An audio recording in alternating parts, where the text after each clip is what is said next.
Minister Novak, oil prices have fallen by 8% since Russia and OPEC extended the production cuts. That's not what was supposed to happen.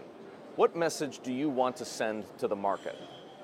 Ну, во-первых, я хочу сказать, что цена формируется рынком, и, безусловно, даже колебания в диапазоне. Well, of course, the price is regulated by the market, not by any actions.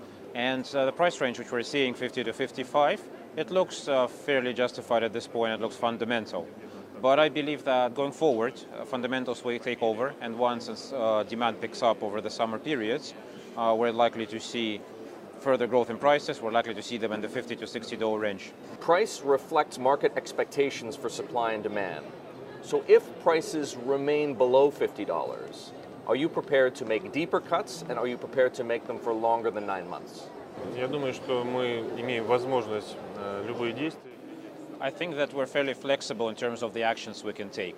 We have decided that we're going to monitor the situation. We have agreed that the instrument is effective, and we have extended the mandate of the JMMC to actually meet and monitor the situation. So the technical committee meets every month, and the Joint Ministerial Monitoring Committee meets every 2 months. And the next JMMC meeting will be held in July in Russia. What if non-OPEC supply proves resilient and your efforts to reduce inventory levels aren't successful? Опять же, еще раз. I would like to once again stress that we have to be flexible here. We have to monitor the situation, we have to look at it.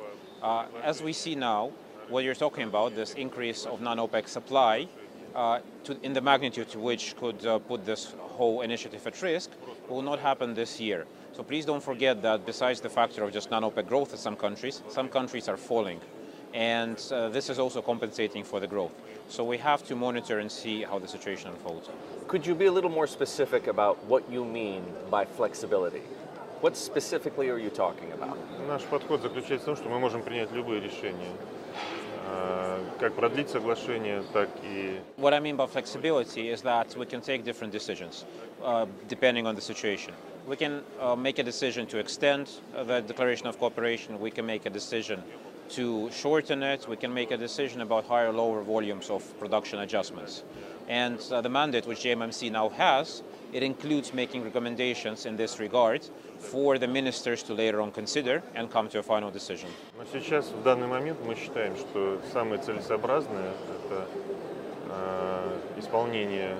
As of now, we believe that the current terms of the declaration are optimal, i.e. keeping the current level of cuts until 1st of April 2018. We believe that the period of 9 months is optimal to achieve the objectives of removing the inventory overhang, and it will not require additional cuts at this point in time.